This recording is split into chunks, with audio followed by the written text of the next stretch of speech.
कर्तृत्वादि निराकरण, क्योंकि कर्तृत्वादि निराकरण हुआ नहीं, उस समय की बात है प्रतीकोपासनाएं, है ना, उसे पहले तो है नहीं। इसलिए कहते कर्तृत्वादि सर्व संसार धर्म निराकरण ही ब्रह्मणात्मोपदेश।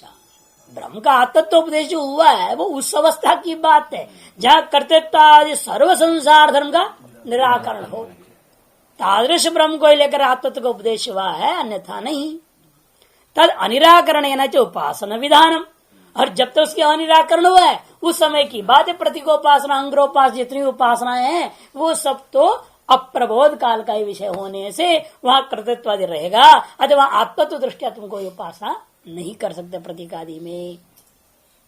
अतश्च उपासक से प्रतीक ही समत्वाद आत्मग्रह नुपपते, इसलिए यदि उपासक को प्रतीकों के साथ अभेद कर दोगे आत्मग्रह नुपपते, कि इसलिए अर्थात क्या है, प्रतीक जैसा भेद में विद्यमान है उपासक भी इस समय भेद में विद्यमान है, अतः भेदनिष्ठ होने के नाते वह आत्मग्रह की उपासना नहीं हो सकती, भेदनिष्ठ उपासना ही हो सकती है।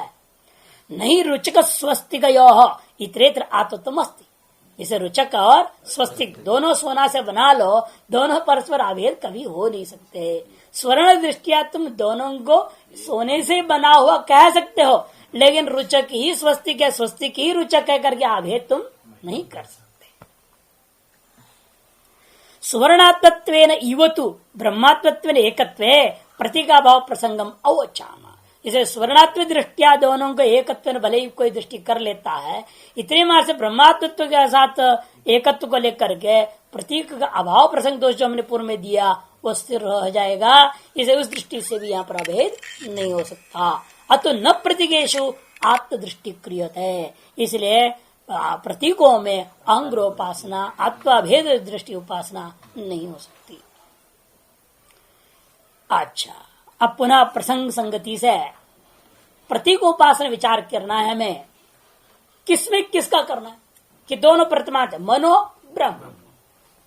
ठीक है, आपने मान लिया ये भेदनिष्ठ उपासना अभेद दृष्टि नहीं होगा, अंग्रह नहीं होगी, कोई बात नहीं, प्रतीकोपासना में अंग्रह नहीं हो सकता।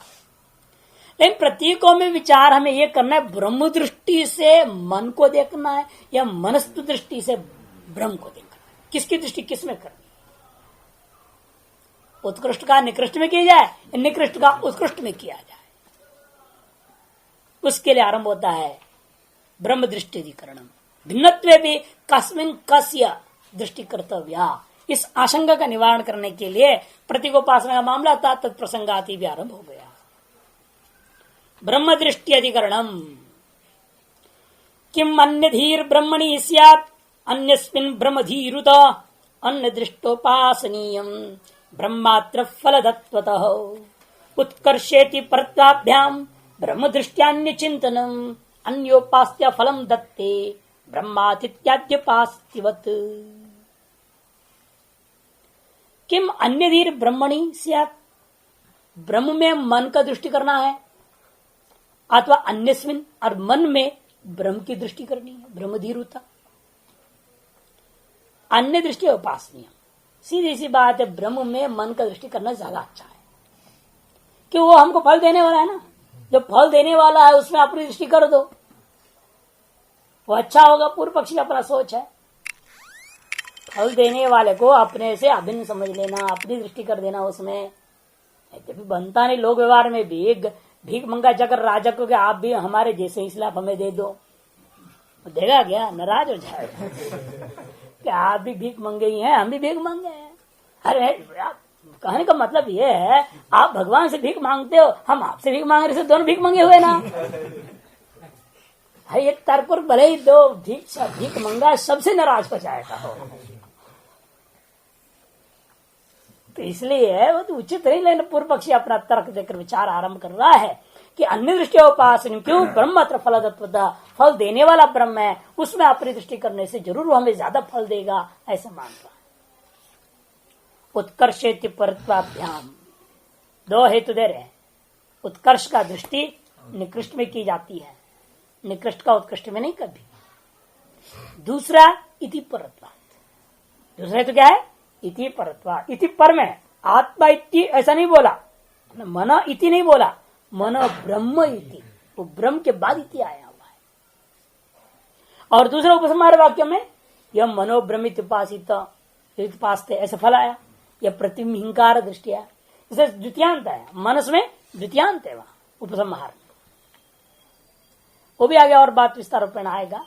ब्रह्म दृष्टि उत्कर्ष इति परत्वाभ्याम ब्रह्म दृष्टिया अन्य चिंतनम, इसलिए ब्रह्म दृष्टि से मन का चिंतन होगा। अन्योपास्त्य फलम दत्ते ब्रह्म अतिथ्यादि उपास्ति, अन्योपास्त्य भी फलम दत्ते, अन्योपासना के अंदर फल की प्राप्ति होती है। जैसे आप देखते हैं दुनिया में, आप ब्राह्मण को भोजन खिला दिया, फल कौन दे रहा है? ब्राह्मण दे रहा है क्या? भगवान दे रहे, इंद्र दे रहा है, जो भी दे रहा है दूसरा ही देता है। आप जो उपासना किसी का करते हैं, देता कोई और है फल उसकी। आप पत्थर की पूजा कर रहे हैं, पत्थर नहीं देता, कोई और ही देता है फल उसका। हर चीज में यही देखने को मिलता है। और आजकल तो आलोक में अत्यंत सुप्रसिद्धि है। आप जितना भी घर में कोई नौकर है मान लो, वो जितना भी काम करेगा, जो आदमी होता है ना बड़ा, वो उतना ही देगा गिन करके, ज्यादा नहीं दे सकता। लेकिन औरत होती है थोड़ी सेठानी जो है, नरम बुद्धि की, वो कहती है चलो चुपचाप रहना, सेठ जो देंगे ले लेना, है ना, चाहते तो हम तुमको अलग से दे देंगे, अलग से। वो फल कहां से मिला? और दूसरे तो पहले जी हुजूर करते रहा किसका? सेठ जी का। हमें सैल्यूट को खड़ा रहता था बेचारा, हमें फल दिया किसी और ने उसकी असली है। तो ये लोक व्यवहार में भी देखने को मिलता है। इसलिए कोई जरूरी नहीं फल देने वाले के सीधे हूं जो कुछ ऐसा करे ना। अन्योपास्य फलम दत्ते ब्रह्म अतिथि आदि उपास्य अतिथि आदि उपासनाओं के समान समझ लेना। ब्रह्म दृष्टि उत्कर्षात आदित्यादि प्रतीकों में ब्रह्म की दृष्टि करनी चाहिए। क्यों? उत्कर्ष, क्योंकि ब्रह्म दृष्टि ही उत्कृष्ट है। तेषु उदाहरणेषु अन्य संशय आ गया ना। उन्हीं प्रतीक उपासना के जो उदाहरण वाक्य थे, आदित्य ब्रह्म उपास्य मनोब्रह्म उपास्य इत्यादि, उन्हीं वाक्यों में एक और संशय को लेकर विचार किया जा रहा है। पहला संशय था जो पूर्व अधिकरण में, उनको अहंग्रह करके किया जाए या नहीं, उसका जवाब दिया नहीं हो सकता। और अब विचार हो रहा है किम आदित्यादि दृष्टयो ब्रह्मणी अध्यसितव्या क्यों वा ब्रह्म दृष्टि आदित्यादि श्वीति। यहाँ यह संशय है, आदित्यादि दृष्टि को ब्रह्म में करनी चाहिए अथवा ब्रह्म दृष्टि को आदित्य में करनी चाहिए। महाराज संशय क्यों हो रहा है आपको? उद्देश्यम प्रथमम विधेयम तथा परम, साफ है मामला। कहते बात ऐसा नहीं है, यहाँ कोई संज्ञा विधान थोड़े कर रहे हैं, दृष्टि उपासना का विधि हो रही है। यहाँ के संशय का मूल कारण क्या है? यहाँ पर सामान अधिकरण है जो आरंभ हुआ है, वहां मन भी प्रथमांत, ब्रह्म भी प्रथमांत, आदित्य प्रथमांत, ब्रह्म प्रथमांत। प्रथमा का एक वचन, दोनों के दोनों जगह, दोनों शब्दों में प्रथमा के समान विभक्ति का प्रयोग करता हूं, सामानाधिकरण्य प्रयोग है। समान विभक्ति का तुम सामानाधिकरण्यतम यह लक्षण है। सामानाधिकरण्यम उपलब्धते, सामानाधिकरण्ये कारण अनवधारणा, क्योंकि सामानाधिकरण प्रयोग करने में हमें कोई अन्य कारण का निश्चय नहीं हो पाता है, कारण का नहीं होता। और अत्र ही ब्रह्म शब्द से आदित्य शब्द सामानाधिकरण उपलब्धते, और यहीं पर ब्रह्म शब्द का आदित्य शब्द उनके साथ सामानाधिकरण उपलब्ध होता है।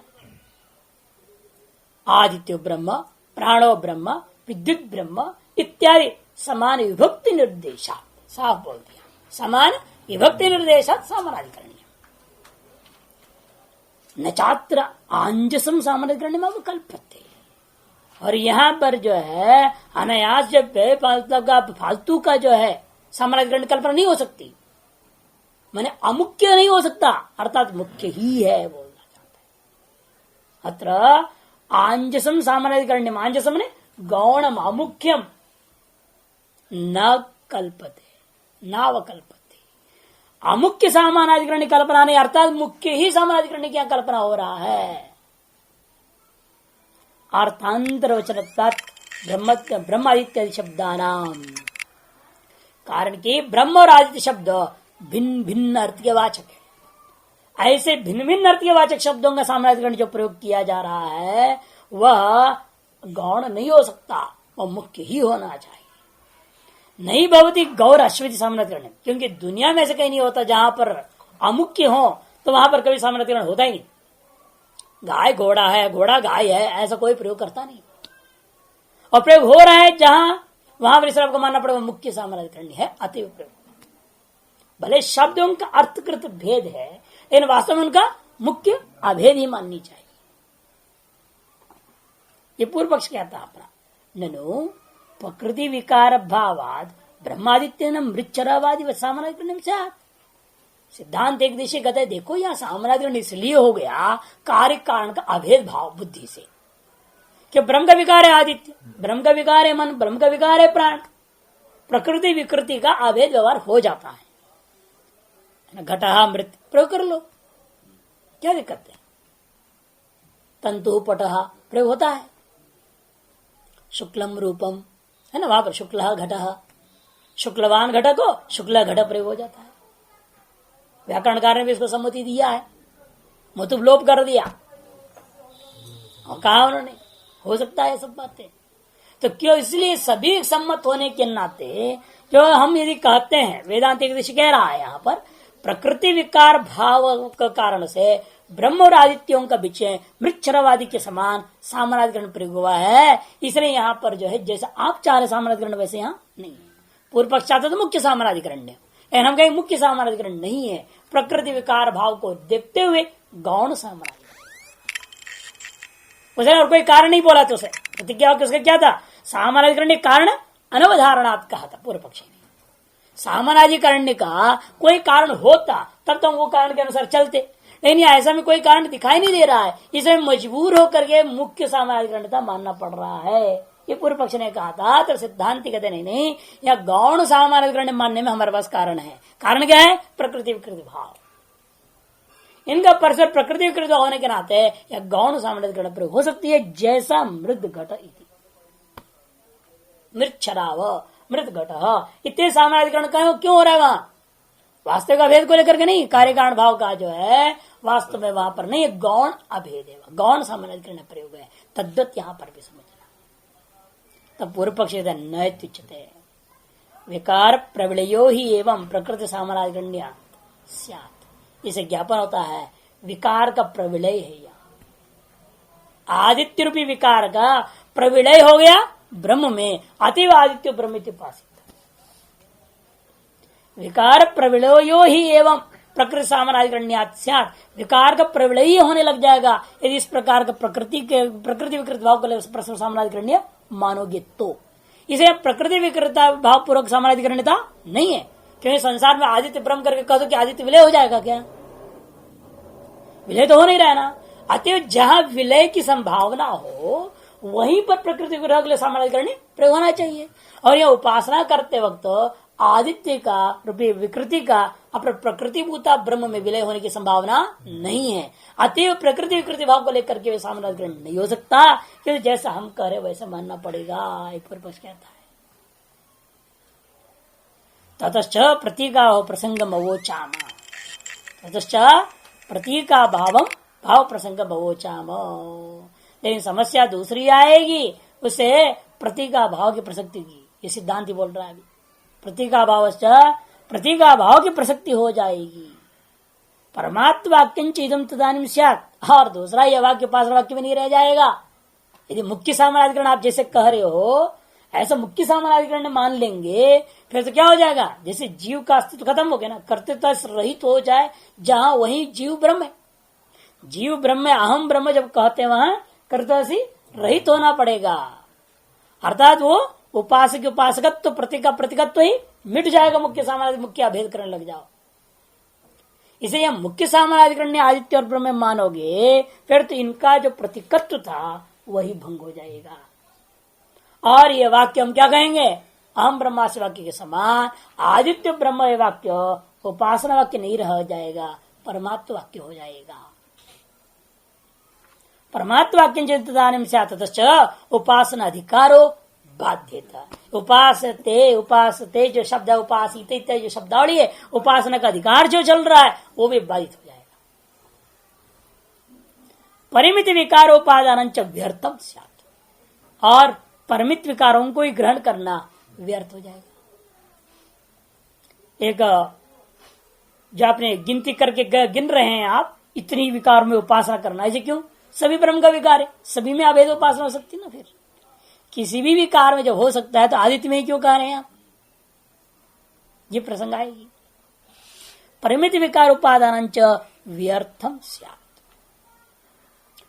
सीमित विकारों का ही ग्रहण भी व्यर्थ हो जाएगा। तस्मात् ब्रह्मणो अग्नि, ब्राह्मणो अग्निर्वैश्वानर इत्यादिवद अन्यतरत्र अन्य दृष्टि अध्यासे सती क्व दृष्टिरध्यस्यताम इति संशय। क्व किम दृष्टिरध्यस्यताम, ये ठीक है। फिर ब्राह्मणो अग्निर्वैश्वानर, तो पूर्व पक्षी मान लिया कि ब्राह्मणो अग्नि वैश्वान पर्यायवाची जिसे प्रयोग कर दिया ना, प्रथमांत, यहाँ पर इत्यादि इत्यादि के समान यहाँ पर अत्यंत भिन्न मानना पड़ेगा। कि ब्राह्मण अग्नि नहीं, अग्नि ब्राह्मण प्रत्येक से बाहित है, प्रत्येक से ये बाहित है। अभी उपासना मान लेते हैं जैसा, लेकिन वहां विचार कर ब्राह्मण में अग्नि दृष्टि करनी है कि अग्नि में ब्राह्मण की दृष्टि करनी है, किसमें किसकी दृष्टि करनी है? तो क्व किम दृष्टि अध्यस्यताम इति संशय, यह संशय तद्वत इधर भी हो गया। तब पूर्व पक्षी ये सूत्र आरंभ करता है, तत्र अनियम। उस स्थिति के जवाब ब्रह्म दृष्टि उत्कर्षात। इस सूत्र में पूर्व पक्ष का सूत्र क्या बनेगा? एक तरह से अनियम कहते दिया ऐसा है, ठीक है, गौण सामानाधिकरण मान लेता हूं और दृष्टि करना चाहिए, बात स्वीकार कर दिया, लेकिन दृष्टि का कोई नियम नहीं है, अपनी मर्जी है। मन में ब्रह्म दृष्टि करें आप, या ब्रह्म में मन दृष्टि करें, आदित्य में ब्रह्म दृष्टि करें, चाहे ब्रह्म दृष्टि आत्मा में, आदित्य में क्या आत्मा, आदित्य दृष्टि ब्रह्म में कर लो उल्टा। तत्र नियम, क्यों? नियम कारण शास्त्र से अभावदित्यम प्राप्त, नियम करने वाला कोई शास्त्र नहीं होता। कहीं आए ना सप्तम में होना चाहिए ना, आदित्य ब्रह्म है क्या, या ब्रह्मणी आदित्य, कहीं सप्तम यंत्र शब्दावली आ गया होता आगे पीछे प्रकरण में, तो मान लेते अमुक में करना ही चाहिए, भाई वहां सप्तम यंत्र प्रयोग हो गया। हम कह सकते थे आधारवाचक सप्तम हो गया, उसमें इसका करो, ऐसा कोई न कोई विधायक मिल जाता कहीं हमें तो मान लेता, लेकिन ऐसा नहीं है। अथवा आदित्य दृष्टि ये वो ब्रह्मणी करता। अब तो दूसरा बात, आदित्य दृष्टि ही करनी चाहिए। एक तो अनियम पक्ष हो गया, तो नियम क्या? आदित्य दृष्टि ही ब्रह्म में करना, ब्रह्म दृष्टि आदित्य में नहीं, निकृष्ट का दृष्टि उत्कृष्ट में करना चाहिए। क्यों? इत्यम प्राप्तम, एवं ही ऐसा करने से लाभ क्या होगा आपको? कहते आदित्य दृष्टि भी ब्रह्म उपासितम भवति, आदित्य दृष्टि के द्वारा ब्रह्म की उपासना मानी जाएगी। ब्रह्मोपासन च फलवत, हर ब्रह्मोपासन फल देने वाला है, सर्वोत्कृष्ट फल मिलेगा ब्रह्म की उपासना। अन्यों की उपासना से छोटा मोटा फल मिलता है, और ब्रह्म की उपासना करने से बहुत बड़ा फल मिलेगा, सर्वोत्कृष्ट फल मिलता। इसलिए आदित्य दृष्टि से ब्रह्म की उपासना यदि मैं करूंगा तो ब्रह्म मुझे बहुत फल देगा। तस्मात् न ब्रह्म दृष्टि आदित्यादिशो, इसलिए न इति शास्त्र मर्यादा, यही शास्त्र की मर्यादा है, जिससे फल पानी होती है उसी की हमें उपासना करनी चाहिए। यो यथा माम प्रपद्यन्ते है ना, भाई उसी को पाना है, उसी के पीछे लगनी पड़ती है, उसी की उपासना करनी पड़ेगी, तभी तो फल देगा। तीसरे कहते बात यदि ऐसा है तो इसलिए ब्रह्म दृष्टि आदित्यादि में नहीं करना, इत्येवं प्राप्ति ब्रूमः। तब सिद्धांत जवाब देता नहीं, ब्रह्म दृष्टि रेव आदित्यादि स्यादिति, ब्रह्म दृष्टि ही आपको आदित्यादि में करनी चाहिए। कस्मात् उत्कर्षात् कर दिया, एवं उत्कर्षेण आदित्यादि दृष्टा भवन्ति। ऐसे करने से क्या हुआ? ब्रह्म दृष्टि से आप आदित्य को देखोगे तो क्या उत्कृष्ट दृष्टि के द्वारा उत्कृष्ट वस्तु का दृष्टि आपने आदित्यादियों में कर दिया, देखा गया। उत्कृष्ट दृष्टिस्तेषु अध्यास, क्योंकि उनमें आपने उत्कृष्ट दृष्टि का अध्यास कर दिया। तथा च लौकिको न्यायो अनुगतो भवति, इससे एक लौकिक न्याय भी अनुगत हो गया। क्या अनुगत हो गया? कहते कि देखो कि उत्कृष्ट दृष्टि ही निकृष्ट अधिष्ठव्य लौकिको न्याय, उत्कृष्ट दृष्टि निकृष्ट में करनी चाहिए, यही लौकिक न्याय। जैसे मंत्री का चपरासी कोई मंत्री का तो बड़ा खुश हो जाएगा, हमको बड़ा सम्मान मिल गया, अरे आइए मंत्री साहब, आइए मंत्री साहब कह दो उसको, उनके ऑफिसर वगैरह आपको बस खुश रहेंगे और आप हर काम करते रहेंगे। उनके सामने कहना, अरे मंत्री मंत्री क्या होते भाई, सब कुछ आप ही के हाथ में, आप जैसे कहो वैसे होता है, आप ही वास्तव मंत्री है, अधिकार को खूब चढ़ा देना, फिर देखना कोई काम आपकी रुकी तो बताओ। कभी नहीं रुकती है, क्योंकि मंत्रियों को क्या, वो जहां बोलेगा वहां साइन कर देता है, वो तो कुछ तो करना है नहीं, और वो अपना बात बना देता है जो बनानी होगी। जब देना होगा तो कहेगा साहब आ रहा है माल, कर दो, आ गया चीज, नहीं देने दे, खास हमारा है, बिल्कुल हमारे सगे संबंधी है, बोल देगा। अब क्या करेगा, कहीं तो फ्री भी करनी पड़ती है ना मंत्री को भी और उस समय वो सगे संबंधी बोल देता है वो हमारे खास है, और कहते आपका खास कर देगा, नहीं तो मंत्री को ही कह देगा आपके खास आदमी का है, चुनाव में इसने आपको जिताया है, बहुत मेहनत किया था इसने, अब क्या करेगा, ठीक है भाई। उनकी बस सारी युक्तियां होती है ऑफिसरों के पास, हमने देखा है, बहुत बहुत बहुत कमाल है उनकी खोपड़ी जो है। बस उनको प्रसन्न करना पड़ेगा आपको, चाहे पैसे से करो, चाहे दारू, चाहे मुर्गा से करो, चाहे उनको स्थिति से करो, चाहे जैसा करो, लेकिन करनी पड़ेगी, उन्हीं को सब कुछ मान के चलना पड़ेगा, सब काम हो जाता है। यहाँ पे एक सारथी को खुश कर दिया तो राजा अपने हाथ में, दृष्टांत दे रहे, इसीलिए यथा राज दृष्टि क्षत्तरी सच अनुसर्तव्य, जैसे राज दृष्टि आपने क्षत्ता में सारथी आदि में कर दिया, सच अनुसर्तव्य, उसी न्याय को हमें भी अनुसरण कर। सामान्य यहाँ पर सलौकिको न्यायो अत्रापि अनुसर्तव्य शास्त्र है, विपर्य प्रत्यवाय प्रसंगा, पर उल्टा कर्म दोष हो जाएगा। जैसे नहीं क्षत्रिय दृष्टि परिगृहित तो राजा निकर्षम नियमाना श्रेयसे स्यात्, यदि मानो राजा में क्षत्ता का दृष्टि कर दिया आपने, राजा को सारथी बोला आपने, उससे राजा को अपने निकृष्ट भाव में ले गए, जो निकृष्ट भाव में ले गए और राजा आपका कल्याण करेगा क्या? मेरे को सारथी बोलता है?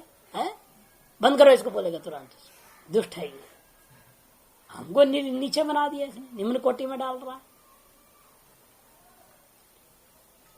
इसलिए कई होते ना, पहले मंत्री नहीं था, बाद मंत्री हो जाए तो क्या करता है, विधायक जी बोले इसको समझाओ, बोल देता है इसको समझाओ, तो क्या है, मंत्री जी बोला करो, दूसरा समझाएगा, हाँ मंत्री साहब, हाँ ठीक है, खुश रहता है। अरे विधायक बोलता है मंत्री को, अरे विधायक है ही है वो, लेकिन नहीं, विधायक बोलो तो खराब लगेगा उसको, मंत्री जी बोलोगे तब ठीक रहता है। इधर काने को काना ना कहियो, तेरे आंख कैसा फूटो ही पूछिए, ये सिद्धांत है लौकिक है ना। सीधे कहो तो नाराज हो जाएंगे। अब वो विधायक तो जरूर है, लेकिन अब एक स्पेशल पद और प्राप्त हो गया ना, उससे बोलना पड़ता है, उत्कृष्ट है ना वो, इसीलिए ये हारा हुआ को विधायक बोल दो तो खुश हो जाएगा, वो हार गया ना चुनाव, फिर भी अब आप ही असली है भाई, आप ही विधायक हैं, तो बस खुश रहेगा। तो यही होता है कि उत्कृष्ट दृष्टि करने पर ही संसार व्यवहार में देखने को मिलता है, सब प्रसन्न होते हैं, सब काम होता है। राजा को अब निकृष्ट भाव में ले गए, निकर्षम नियम माना, शेष नहीं स्यात्, वह अपना कल्याण के लिए नहीं होगा, उल्टा दंड मिलेगा। ननु शास्त्र ब्राह्मण है अनाशंकनीयोत्र प्रत्यवाय प्रसंगा, अरे शास्त्र कह रहा है इसलिए हम निकृष्ट दृष्टि करेंगे ब्रह्म में, इसलिए हमें यहाँ जैसे लोक में दंड मिल जाता है, कुछ नुकसान हो जाता हो, वैसे यहाँ तो कुछ होने वाला नहीं है, क्योंकि शास्त्र ने विधान कर दिया। जैसा आप कहते हो मां हिंसा सर्व भूतानि भले है, शास्त्र से पुष्णा हिंसित, कृत्वर्तिनी हिंसा हिंसा न भवती, इसे कृत्वर्तिनी जो निकृष्ट दृष्टि भी प्रत्यवायार्थो न भवती, कर देंगे निकृष्ट दृष्टि प्रत्यवार्थो न भवती शास्त्रवी तत्वात्, है कि नहीं। कृतवर्तनी हिंसा हो, दृष्टांत बना दो, वो हिंसा भी पापाय न भवती शास्त्रवी तत्वात्, अप्रतिषिधत्वात् इत्यादि को हेतु तो ये सब बनते हैं वहां पर। तो इसलिए कहते हैं कि देखो ये शास्त्र भी होने से इस प्रकार की आप आशंका न करें कि यहाँ प्रतिभा लग जाएगा, दोष लग जाएगा, ये सब शंका नहीं हो सकती है। न चल लौकिक न्याय न शास्त्रीय दृष्टि नियंत्रण युक्ता, और लौकिक न्याय को लगा करके शास्त्र का हेरा फेरी कर दो, वहां की व्यवस्था देने लग जाओ, यह तो बिल्कुल उचित नहीं है, पूर्व पक्ष कहता है। आत्मोच्छब्द है।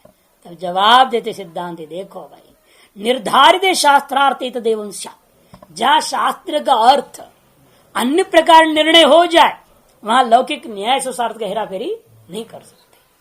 लेकिन अन्य प्रमाणों से, अन्य युक्ति से, अन्य जो है, जो आपके लिंग है आपके पास, उपक्रम उपसंहार षडलिंग मानते वेदांती, या श्रुति वाक्य प्रकट इत्यादि वो भी मान रहे हैं, किसी भी अन्य प्रमाणों से जिस शास्त्र का अर्थ का निर्णय नहीं हो पा रहा है, वहां लौकिक न्याय का इस्तेमाल करना कोई आपत्ति नहीं होनी चाहिए। वही कहता है कि निर्धारित शास्त्रार्थ एतद एवं से, मैंने जैसा आपने कहा वैसा हम भी मानते हैं, लौकिक न्याय से शास्त्र का अर्थ में हेरा फेरी नहीं करना।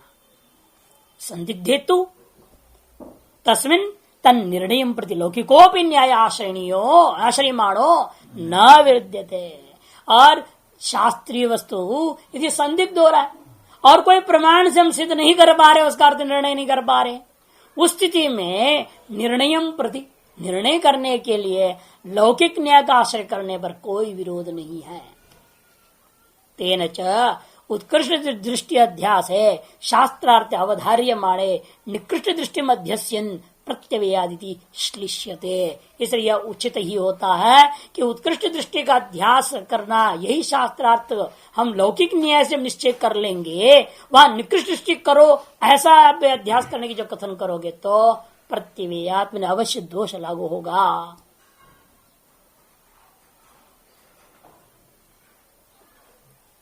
इति श्लिष्यते। तेन च उत्कृष्ट दृष्टि अध्यास शास्त्रार्थ अवधार्यमाण, इसलिए उत्कृष्ट दृष्टि का अध्यास में शास्त्रार्थ का आपने जब निश्चय कर लिया, वह निकृष्ट दृष्टि को अध्यास करता हुआ यदि कोई का उपासना करना चाहेगा, उल्टा उस पर और दोष लगे ही कहना यहाँ उचित होता है। इति श्लिष्यते। प्राथम्याच्च आदित्य शब्दानां मुख्यार्थत्वम् अविरोधात् गृहीतव्यम्। प्राथम्याच्च आदित्य शब्दानां, और दूसरा क्या, आदित्य शब्दों को पहले रखा हुआ है। आदित्यो ब्रह्म, मन ब्रह्म, प्राणो ब्रह्म, शब्दावली को देखेंगे, प्रथम में क्या है, आदित्य आदि आया हुआ है। मुख्यार्थत्वम् अविरोधात् गृहीतव्यम्, इसलिए मुख्यार्थ उनमें ही आपको अविरोध पूर्वक ग्रहण करना ही पड़ेगा। तई स्वार्थ वृत्ति अवरुद्धायां बुद्धौ पश्चात अवतरद ब्रह्म शब्द से मुख्य वृत्तिया सामनाधिकरण असंभवाद ब्रह्म दृष्टि विधानार्थता एव अवतिष्ठत है। क्योंकि वो जो प्रथमोपस्थित शब्द, वो क्या करेंगे, अपना अपना अर्थ को उपस्थापित कर देंगे। जो पहला श्रुत शब्द होता है वो आपके दिमाग में स्थिर हो जाता है, तब फिर दूसरा शब्द अपना पदार्थ उपस्थित, फिर तीसरा शब्द पदार्थ उपस्थित करते जाएगा। एक एक करके क्रम से, जिस क्रम से सुनिए हो उसी क्रम से पदार्थ उपस्थित करोगे कि नहीं करोगे, क्या अपने उल्टा सा क्रम करोगे? और नहीं तो घटा बोला किसी उसको ठगा लोगे आप, हैं? ऐसा तो होता नहीं। जिस क्रम से सुनते हो अक्षरों को, पदों को, वाक्यों को, उसी के क्रम के आधार पर ही आपने पहला पद अपने अर्थ को उपस्थापित करेगा, फिर दूसरा पद अपने अर्थ को उपस्थापित, फिर दोनों के समन्वय होता कि नहीं देखा जाएगा, तो उसी हिसाब से लक्षणादि करनी पड़ेगी, है या नहीं? इसे कहते यहां पर भी उसी प्रकार समझिए कि तई मने प्रथमोपस्थित ही स्वार्थ वृत्ति भी अवरुद्धायाम बुद्धौ, वह स्वार्थ अपना अपना जो उत्पन्न बुद्धि में स्थिर होने पर पश्चात अवतर दो, उसके बाद में अवतरित कौन हुआ, ब्रह्म शब्द से मुख्य वृत्ति सामनाधिकरण संभवात।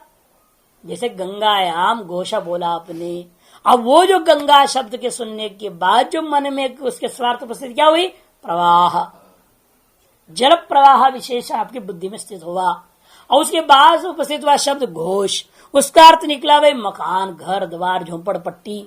अब फिर आप परस्पर अन्वय हो नहीं सकता, जल प्रवाह में झोंपड़ पट्टी कैसे रहेगा, असंभव। आप क्या कर दिए, लक्षणा।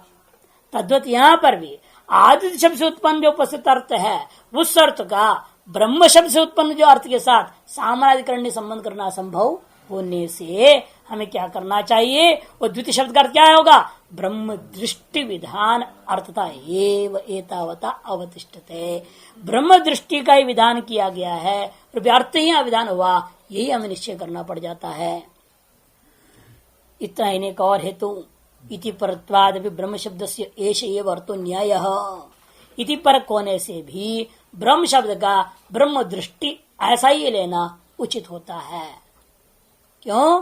तथा ही ब्रह्म इत्यादेश ब्रह्म इत्युपासित, पूर्व में वही आदित्य ब्रह्म है ना, वो सब मनो ब्रह्म प्राणो ब्रह्म, अंतिम हिस्सा मात्र दिखा रहे ब्रह्म इति उपासते इति च सर्वत्र इति परम ब्रह्म शब्दम उच्चारयति।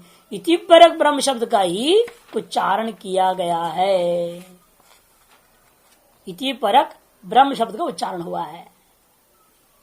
शुद्धांस्तु आदित्य शब्दान, और इति पर इति के बिना शुद्धान माने क्या? शुद्ध का मतलब यहाँ इत्यादि कोई भी अन्य शब्दावली के बिना, इत्यादि किसी भी प्रकार का निपातों का प्रयोग किए बिना केवल आदित्य शब्द को पहला प्रयोग हुआ। बाद में इति रूपी निपात परक ब्रह्म शब्द बाद में आया हुआ है।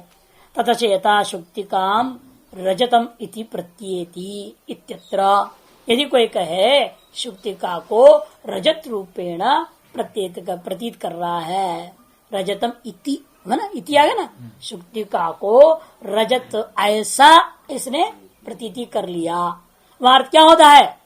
कहते इत्यत्र शुक्ति वचन एव शुक्तिका शब्दो रजत शब्दस्तु रजत प्रतीति लक्षणार्थ, वहां लक्षणा करनी पड़ जाती है। रजत शब्द का रजत की ऐसा मिथ्या प्रतीति हुई थी, इतनी अधिक लेना पड़ा, रजत की दृष्टि इसने किया था। शुक्ति का शब्द तो अपना स्वार्थ बोध करा देगा। शुक्ति का शब्द क्या करेगा? अपना स्वार्थ बोध करा देगा। उस स्वार्थ बोध कर गया कि शुक्ति का अर्थ क्या रहेगा? शुक्ति मुख्य अर्थ निकल गया उससे। उसके बाद जो रज शब्द फिर उसके साथ तारतम्य नहीं बैठ सकता, तब आप क्या अर्थ करोगे? इसमें रजत का इसने दृष्टि किया, रजत की प्रतीति इसने शुक्ति का में कर लिया था। मिथ्या पर क्यों उसको लेोगे? मुख्य सामानाधिकरण नहीं है, वहां शुक्ति ही रजत है, ऐसा मुख्य सामानाधिकरण नहीं हो सकता। यह शुक्ति का उल्टा रजत में दृष्टि, ऐसा भी आप नहीं ले सकते।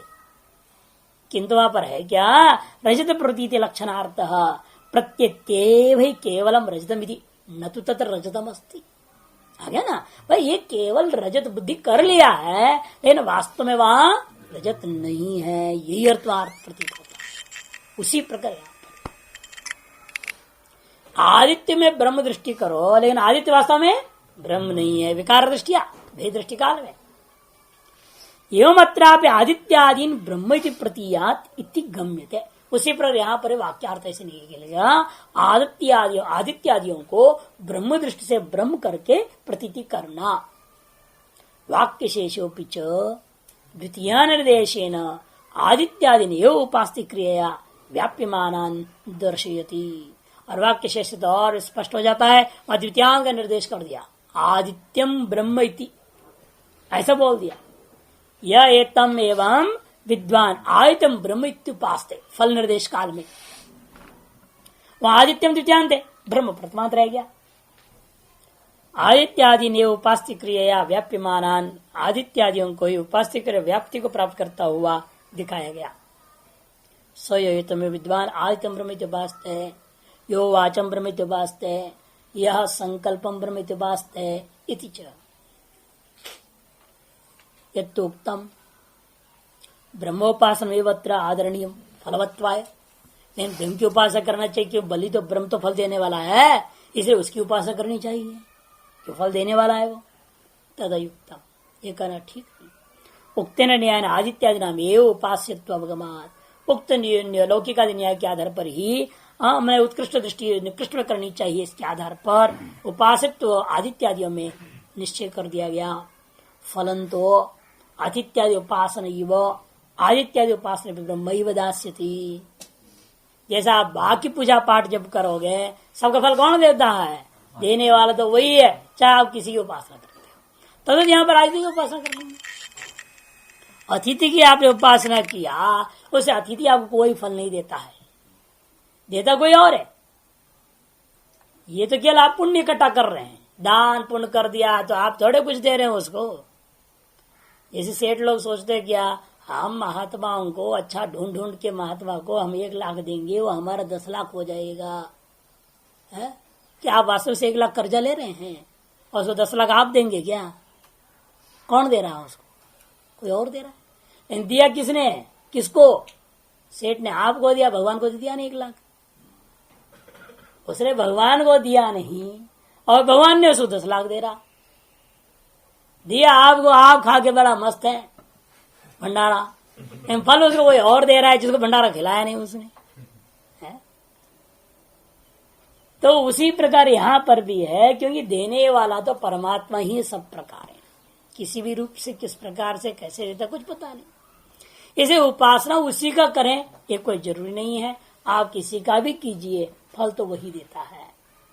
जैसे अतिथ्यादियों की, अतिथि आदियों की उपासना है, उपासना एवं जैसे वहां है उसी, और यहाँ पर भी समझो आदित्य उपासना भी ब्रह्म सर्वाध्यक्ष, क्योंकि सकल कर्मों का वो दृष्टा है, अध्यक्ष है वो।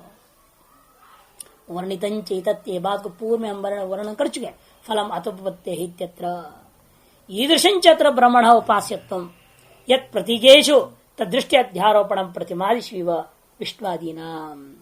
इसलिए सिद्धांत निकल गया यहाँ कि भाई अत्र ब्रह्म का इस प्रकार उपास्यत्व है जो प्रतिमादि में विष्णु आदि के अध्यारोप समान, यहाँ पर प्रतीकों में ब्रह्म दृष्टि का आरोप ही समझनी चाहिए। जैसे प्रतिमादि में विष्णु का दृष्टि है, वैसे प्रतीकभूता आदित्यादियों में भी ब्रह्म का दृष्टि ही मानना चाहिए।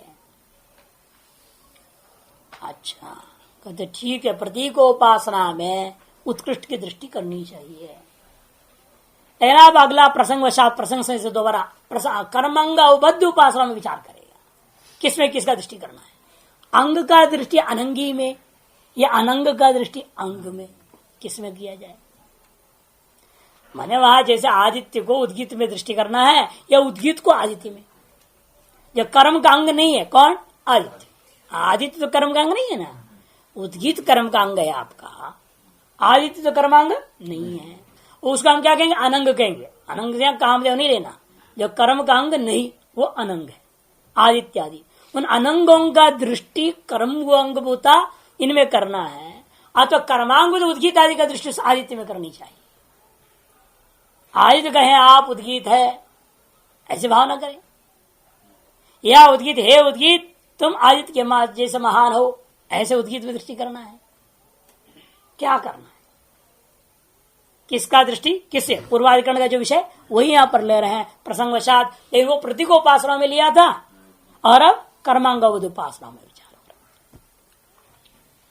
रहा। आदित्यादि मतेश्चांगोपत्ते है, यह आदित्यादि मत्य अधिकरण है। इस अधिकरण का अधिकरण सार देखिए। आदित्यादौ अंग दृष्टिरंगेरु अंगे अंगे अंगे ख्यादि धीर उत अंगे ख्यादि धीर उत। ठीक है, ख्या ख्या मने जो खे भवम यदि क्षम, खे भवम यदि क्षम मने आदित्यम, अंग में आदित्य का दृष्टि। पहले हो गया आदित्यादियों में अंग दृष्टि, पूर्व पक्ष है, अथवा अंग में ख्यादि, खे भवम यदि क्षम बना लो मने आदित्य, आदित्य दृष्टि। उत नोत्कर्षो ब्रह्मचत्वेन देवस्तेन इच्छिकी मति आदित्यादि धिया अंगानाम संस्कारे कर्मण फले युजते अतिशयस्तस्मात् अंगेश्वर कार्य दृष्टयः। आदित्यादियों में अंग दृष्टि, उद्गीता दृष्टि करनी चाहिए या अंगों में आदित्यादि का दृष्टि करनी चाहिए। पूर्व पक्षी कहता है नोत्कर्ष, क्योंकि यहां कोई फर्क नहीं, उद्गीत में और आदित्य में कोई फर्क नहीं। क्यों फर्क नहीं भाई? वहां तो ब्रह्म उत्कृष्ट था, आदित्य निकृष्ट था। यहां उत्कृष्ट निकृष्ट भाव नहीं है बोल रहा है पूर्व पक्षी। आदित्य और उद्गीत में उत्कृष्ट निकृष्ट भाव नहीं है। वहां तो ब्रह्म है परमात्मा, आदित्य मन प्राणादि क्या है? विकार है बेचारे, वो तो अपरमात्मा है, इसे निकृष्ट हो गया उत्कृष्ट हो गया। वहां तो अपने उत्कृष्ट का दृष्टि निकृष्ट में सिद्ध कर दे, ठीक है, लेकिन यहां नहीं हो सकता वो बात। क्योंकि दोनों में से कोई को आप उत्कर्ष किसी को निकर्ष नहीं कर सकते। क्यों? कहते हैं दोनों ब्रह्मजत्वेन, ब्रह्म से जन्य, दोनों ब्रह्म का विकार, ये भी विकार वो भी विकार, आदित्य विकार है ये भी विकार है। ब्रह्म दृष्टिया अन्य चिंतनम नहीं, ब्रह्म अत्र फलदत्वतः, ये हो गया था ना, क्या था, ब्रह्मजत्वेन द्वयोत्तेन ऐच्छिकी, दोनों के ब्रह्म से जन्य के नाते एक को उत्कर्ष एक को निष्कर्ष निकर्ष ऐसा नहीं कर सकते, इसलिए ऐच्छिकी मति सियात, इसे अपनी मर्जी किसी की दृष्टि कहीं भी कर दो अनियमा। तो सिद्धांत कहते हैं नहीं नहीं, कहते है देखो आदित्याध्या अंगानाम संस्कारे कर्मण फले युज्यते अतिशय, आदित्यादि उत्कृष्ट दृष्टि देवता दृष्टि कर्म के क्रिया अनित्य क्रिया में आपने कर दिया। उद्गीत आदि क्या है? कर्मांग भूत एक अनित्य क्रिया, गान कर रहा है, उद्गीत रूपी अवयव का गान हो रहा है, साम गान होता है, उसके एक अवयव है उद्गीत, उस उद्गीत का अंश का गान करते उस उद्गीत में दृष्टि करने बोल रहे हैं। ये तो अत्यंत अनित्य है, विनाशी, गान करते करते खत्म हो गया हो, तो उद्गान करेगा ना, साम गान का अवयव हिंकार कर दिया, ऊपर जो है आपने जो कर दिया है आदि हिंकार, पाठ करते करते आप लाए तो उद्गीत का पाठ हुआ, फिर अंत में उपद्रव निधन में जाना है। हाँ, तो ये गान करते हुए क्या होता है, उद्गीत कितने देर तक टिकता है? मुश्किल से 2 मिनट 4 मिनट 5 मिनट मान लो, और सूर्य तो सनातन रह रहा है। इसलिए इस आदित्य जो क्षणिक काल दृष्टिया क्षणिक होकर के क्षुद्र हो गया, निकर्ष हो गया है ना, निकृष्ट वस्तु हो गया, और सनातन होने से वो उत्कृष्ट वस्तु हो गया, और उसकी दृष्टि से क्या हो गया, संस्कारित हो जाता है, शुद्ध हो गया, पवित्र हो गया, श्रेष्ठ हो गया। उत्कृष्ट का दृष्टि निकृष्ट में करने से और निकृष्ट वस्तु भी उत्कृष्ट के समान हो गया, और ऐसे करने से विद्या से वीरवत्तरम फलम कह दिया है।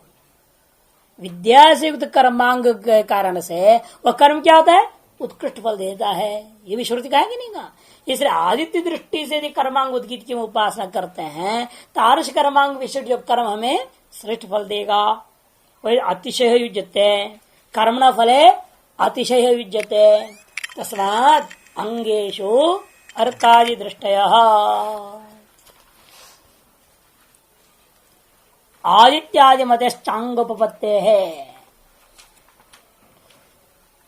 आदित्यादि मत है मैंने आदित्यादि दृष्टि, आदित्यादि की बुद्धि जो है अंगे उद्गीत आदि कर्मांगों में करना उचित उपपत्ति है, क्योंकि ऐसा होने से कर्म समृद्धि रूप फलादि की उपपत्ति होती है।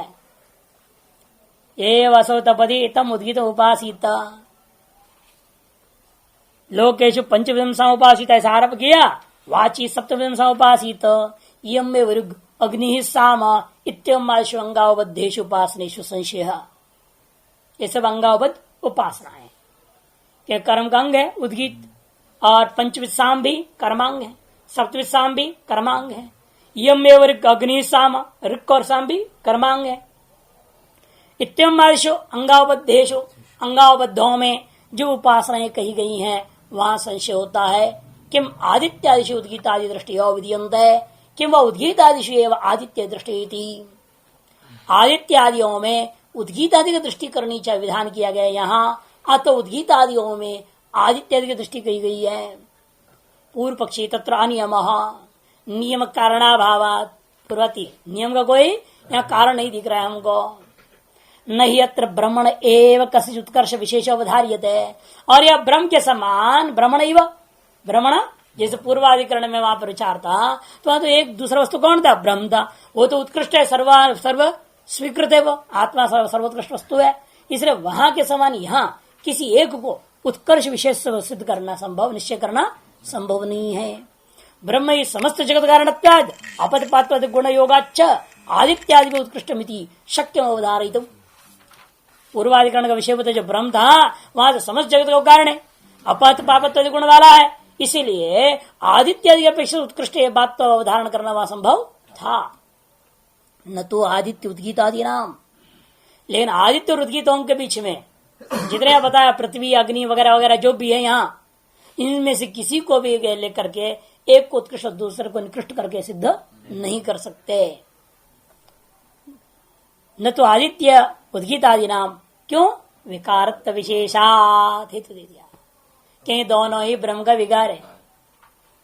किंचित उत्कर्ष विशेष अवधारण के कारण न अस्ति, न को जोड़ देना, क्योंकि किंचित एक को, हाँ, एक को उत्कर्ष विशेष निर्धारण करने के प्रति हमारे पास कोई कारण नहीं है। अतः पूर्वत यहां पर भी गए नियमेन उद्गीत आदि मत है आदित्यादि शोध्य, उल्टा क्रम चलेगा। वो नियमित रूपेण या विधि मान लीजिए आदित्य का उद्गीत का दृष्टि आदित्य में करनी चाहिए। कस्मात, क्यों? कर्मात्मकत्वाद उद्गीत आदि नाम कर्मश्च फल प्राप्ति प्रसिद्ध है, क्योंकि कर्मात्मक है उद्गीत आदि और कर्म है फल प्राप्ति करने के लिए। उद्गीत आदि मति भी उपास्यमान आदित्यादि, उद्गीत आदि बुद्धि से उपास्यमान जो आदित्यादि क्या हो जाएंगे? वो भी कर्मात्मक हो जाएंगे। कर्मात्मक संता फल हेतु तो फल का कारण बन जाएगा। वो कि कर्म से फल मिलता है और आदित्य को भी कर्म कोटि में डाल दो, वो भी हमें फल देने वाला बन जाएगा। इधर से उस उत्कृष्ट आदित्य को कर्म कोटि में डाल करके आप उसे फल लेना चाहते हैं, इसीलिए आपको क्या करना है? उद्गीत दृष्टि से आदित्य की उपासना करना है। हे आदित्य, आप ही उद्गीत हैं। आप उद्गीत होने से आपके द्वारा हम उद्गीत रूप कर्म का संपादन किया, अर्थात हमने आदित्य का ही संपादन कर दिया। अतएव आदित्य होकर आप, आदित्य जो है उद्गीत कर्म रूपा होकर के आप हमें फल देंगे। तथा च यम यवरिक अग्नि साम इत्यत्र तदेतदेतस्याम ऋच द्युढ़ साम इति ऋक् शब्देन पृथ्वीं निर्दिशति, साम शब्देन अग्निम इत्यादियों में ऋक् शब्द से पृथ्वी को निर्देश किया और साम शब्द से अग्नि को। तच्च पृथ्वी अग्नि और ऋक् साम दृष्टि चिकीर्षायाम अवकल्पते, वह पृथ्वी और अग्नि में ऋक् और साम का जो आप परस्पर दृष्टि का इच्छा होती है, जब करने की इच्छा हुई वहां पर हम यही कहेंगे न ऋक् सामयो पृथ्वी अग्नि दृष्टि चिकीर्षायाम।